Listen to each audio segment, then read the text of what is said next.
드디어 약속의 땅인 가나안 입성을 눈앞에 둔 이스라엘 백성들은 오늘 말씀에 또 다른 음행의 범죄를 저지릅니다. 하나님의 명령을 어기고 모압 족속과 음행하고 우상을 섬기는 죄를 범합니다. 오늘 말씀 1, 2절에 보시면 이스라엘이 시딤에 머무는 동안에 백성들이 모압 사람의 딸들과 음행을 하기 시작하였다.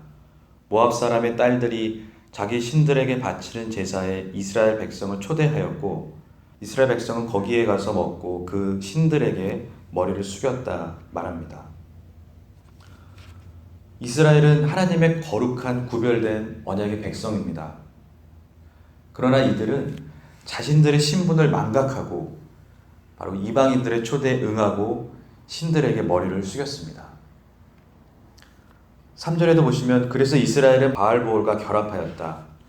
주님께서는 이스라엘에게 크게 진노하셨다. 이 바알보올은 당시 모압과 이 미디안 사람들이 숭배한 신으로서 다산을 기원하는 신입니다. 그래서 바알보올의 제사는 아주 음란했습니다. 그리고 또 그 신전에 헌신한 처녀들이 이 신전을 찾아온 남자들과 음행을 했던 것이었습니다. 이러한 이방인의 음란을 하나님의 이 거룩하고 구별된 백성이 똑같이 한 것입니다. 그럴 때 이 모습을 지켜보신 주님께서는 크게 진노하셨습니다. 이 진노의 원뜻은 이 마음 깊은 곳에서부터 화를 내다라는 뜻이라고 합니다.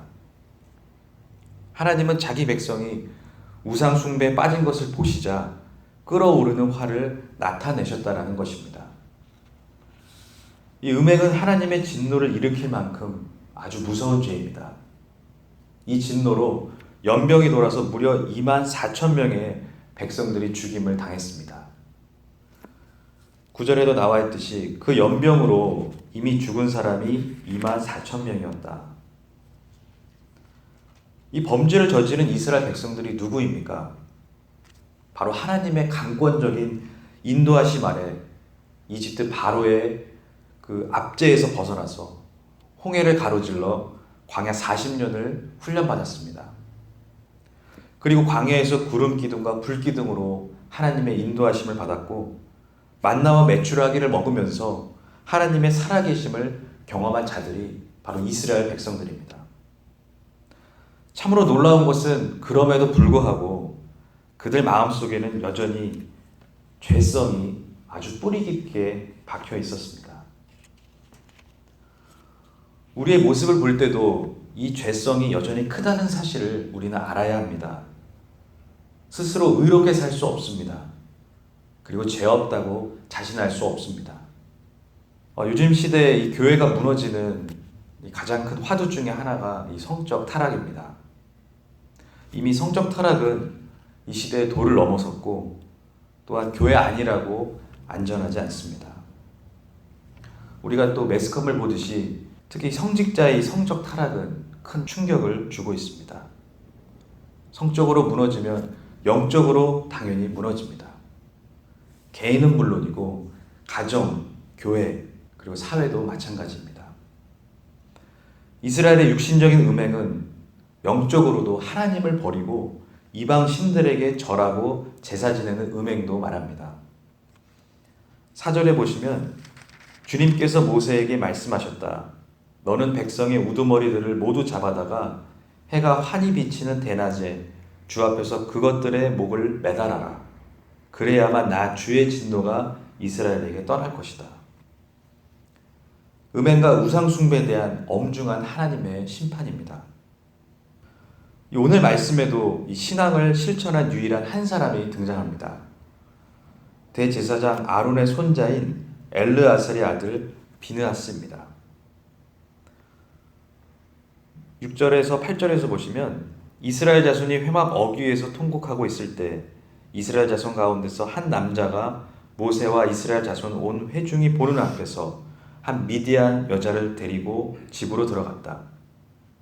아론의 손자이자 엘르아살의 아들인 제사장 비느하스가 이것을 보고 회중 가운데서 나와 창을 들고 그 두 남녀를 따라 장막 안으로 들어가 이스라엘 남자와 미디안 여자의 배를 꿰뚫었으니 연병이 이스라엘 자손 사이에서 그쳤다.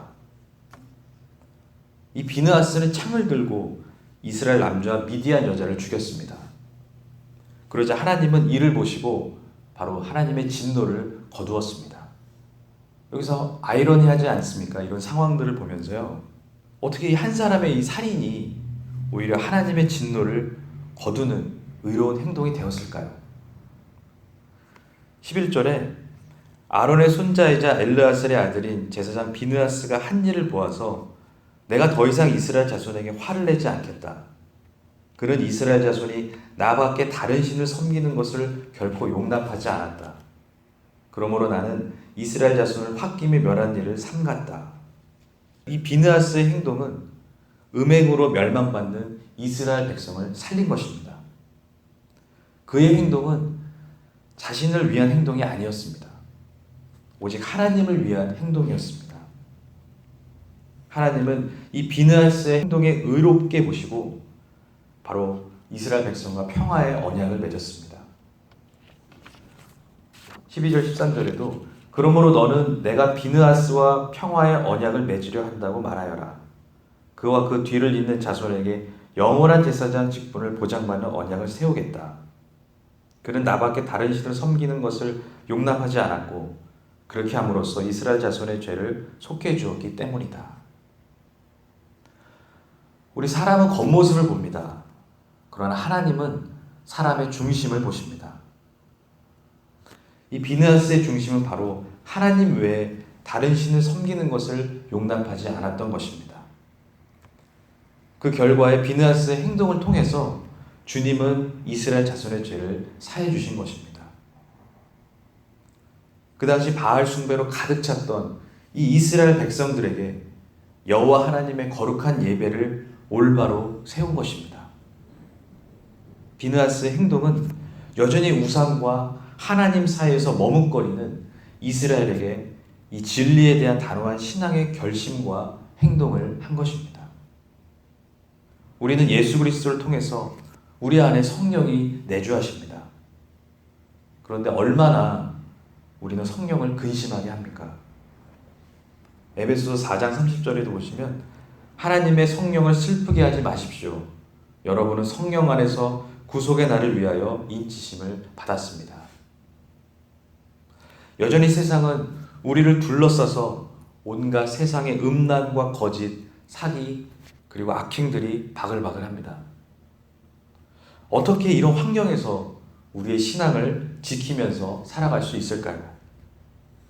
그것은 바로 우리 안에 내주하시는 성령으로 말미암아 이 신앙의 단호한 결심과 행동이 필요한 것입니다. 기도하겠습니다. 하나님 아버지 감사드립니다. 이 오늘 말씀을 통해서 신앙의 단호한 결심과 과감하게 실천을 한 비느하스를 보았습니다. 이 세속적인 세상에 하나님 우리의 신앙을 바라봅니다. 그리고 돌아봅니다. 단호한 신앙의 결단이 있게 주님 도와주시옵소서. 예수님의 이름으로 기도합니다. 아멘.